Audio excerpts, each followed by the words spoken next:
Happy Aloha Friday, everyone, and welcome back to the CO2 Rundown. I'm your host, Chad Owens. Another week, another day better. And look, I'm looking forward to what's to come for so many reasons. So much sports ahead. I'm excited about it. So look, like we always do, let's dive on in to the CO2 Rundown.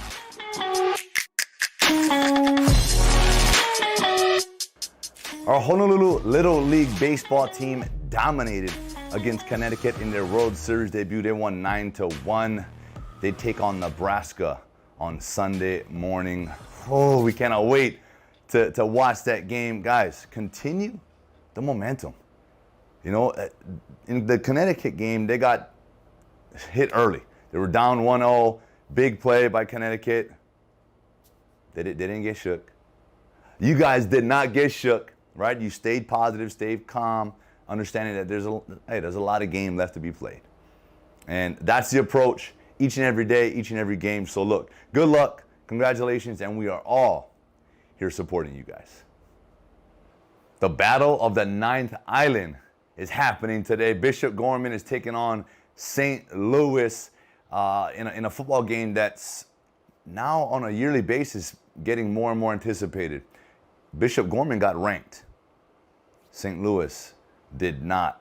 So that's a big, motivational thing I know that St. Louis is going up there with.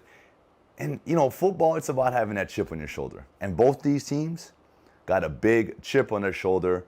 Gorman's the best at where they're at in Vegas. St. Louis is the top dog here. So we're going to see what happens. I can't wait to watch this game. Good luck to both teams. Be safe out there, have fun, because I know it's been a while. Let's go. And into the NFL, way on the East Coast, Miami Dolphins and starting quarterback Tua Tagovailoa. That's who I want to talk about specifically. He's been taking reps without his starting wide receivers. That can be tough because I played receiver. And as a starter, you want to be in tune with your quarterback. You want to get those reps because every single route that you run, it's gonna be different than the guy the next guy that runs the same route. So it's important for both sides, the QB and the receiver. But in Tua's words, he's not worried about it. He's looking at it as an opportunity to get with the backups. Get with some of these other guys that he hasn't had a lot of reps with during training camp. So it's a plus for him. And in the meeting rooms, he's saying, hey, they're all in there. They're all getting the mental reps. And if you're a veteran in the league, it's a little bit not easier for you, but it's more comfortable because you've been there, done that, you know what to do. So it's a great opportunity for the rookies and some of these young guys to get some of these reps with Tua.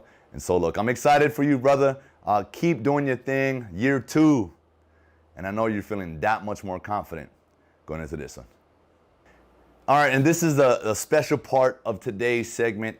I had a chance to sit down with future world champion bodyboarder Kavika Kamai. This young man is something special. What's cool about this is that I actually get to surf with Kavika all the time at the various zones here on the island. And while on Kauai, during my very first contest, Kavika won the drop knee division, and he actually defeated a couple world champs in that division, which was, extremely exciting for multiple reasons. It shows that the sport is continuing to grow and on the rise, and that's the goal.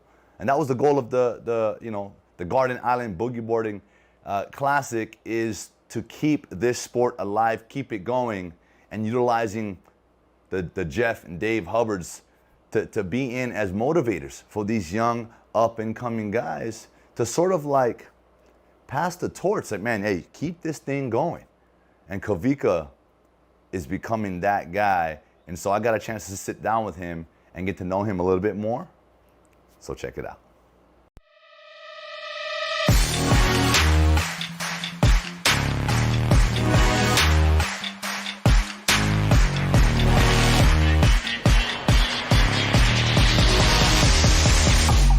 Woo, all right, aloha everyone. Look, I'm here with Kavika Kamai. I'm telling you right now, this brother is gonna be a future world bodyboarding champion. Okay, we're here at his home break, Sandy Beach. It's a beautiful day, as you can tell. It's hot, and it's hard to just be sitting here and not out there right now. But look, we're gonna take some time to put some light on this brother right here. Veeks, thanks for joining us, man. Automatic, no? Yeah, well, look, I'm wearing this shirt right here, right? The Garden Island Boogie Board Classic, because this is where you excelled. You excelled on Kauai a couple weeks back, taking out some world champs, man. You know, in the drop knee division, that's what you won. Taking out Dave Hub. Talk to us about that experience, brother. Yeah, it was sick, bro. Competing with the top guys in the lineup, or just in the world in general. So he's stoked, especially to come out on top on something like that. It's unreal. Yeah, man. I know as a young athlete, and we'll get back into that. You know, you always look to aim at the highest level, right? Whether it's someone you want to be like, someone that you're aiming to be more than. Is that something that you looked at in those types of situations? You know, in a competition, are you looking to line up against the best? Like, what's the motivation? Just all those guys, especially like Dave, Sammy, and Jimmy. Just all those guys in the finals. Just people I consistently just watch every day, like just to bodyboard and imitate their style and make it my own almost. Just sick to actually beat them all in one finals. Yeah, it was pretty crazy. I was there. Yeah, I was there, and I got to witness greatness. I got to witness this up and coming star. Not even up and coming. This star right now. And the thing that I love is after the competition was over, listening to Dave speak on the future of our sport is bright. And I think that's why they put that on. That's what it's about. It's for the next guys, the next elites, the next stars to come up and almost like take the reins, take the torch, and continue to blaze pathways for younger bodyboarders. And that's what excites me about it. How do you feel being that guy? Because you're that guy right now, bro. Just stoked to be here and in this time, hopefully making bodyboarding come back to life. You know, there was like a small little era where it was kind of depleting, I think.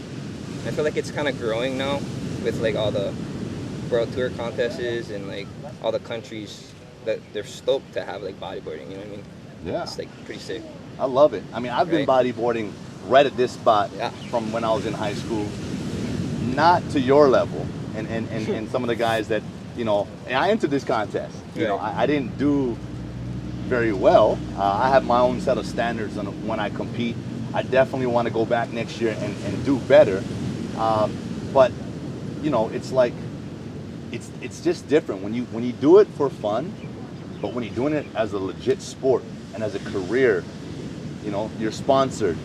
You want to go on and be a world champion, right? And that comes with more things. And in today's world, social media, that platform can grow. What's next for you? Like, and we talked a little bit before this. I know what's next, but tell everyone what's coming up next. Hopefully they have a contest for the World Tour in September next month, and hopefully the corona doesn't get too bad so we can go down and compete. Because it's like one of the main goals is bring home that trophy, man. Yeah, and where is this being held at? In Sintra, Portugal. It's kind of a long way there, but it's worthwhile when you get there, for sure. Yeah, the journey, man. The journey is always worth it, and the goal, you know, accomplishing those goals, that's for sure. That's what it's about. You know, you come out here, you put in the work. You know, for me, I'm a former football player, right? So I know what the process is like. I know what the end goal is, right? To win a championship. Right. To be the best in your position. But there's a process that comes along with it. There's dues that need to be paid, right? Sure. And I know you paid dues. You put in the work. You've had your ups and downs. But the end goal is there, right? Becoming a champion. Right. And I see that. And there's been a lot of people that have told me prior to even, you know, seeing you, say, hey, see that kid right there? Future world champion. You know, so you making it known, brother. Where did bodyboarding even begin for you? Like, where did it start? Right here where we're sitting, man. It's the mecca for bodyboarding for me. there's all these breaks. We got like 4 different breaks all at one beach. We got a point break, a beach break, which is mostly known for the sandy shore, and we got a reef to shore break, which is honestly pretty sick too, and a full-on reef break, which is super sick for bodyboarding. So if you're a bodyboarder or someone that wants to get into bodyboarding, this will be a great place to come and practice to get a feel for all the different types of breaks you're going to see in all the different spots. Oh, for sure. Right? And I can attest to that, because growing up, like I said, I was right here.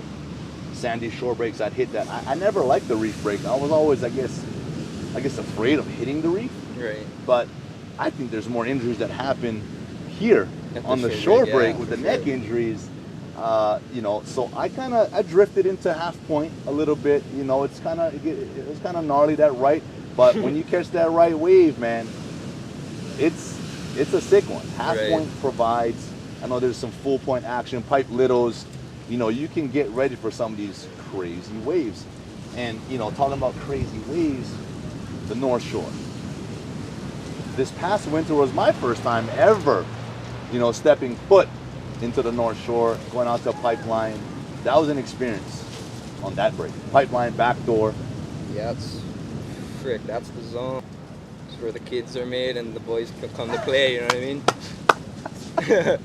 That's Either a it. kitty or a lion out there. Yeah. I spent my seasons out there and had some gnarly ones and some heavy wipeouts, and it's not a place to play, you know what I mean? Yeah, no, that's a place for the Yeah, experience. for sure. You know, so I mean, but really, no place is a place to play, right? There's Yeah. always safety involved in any sport you do, and you know, there's basics, there's fundamentals, right? But you're way past that. Talking to your dad earlier, he said he brought you out here when you were 1 year old, Yeah. pulling in. Got my first barrel when I was First 1 barrel, years old, 1 year old. right here on this beach. So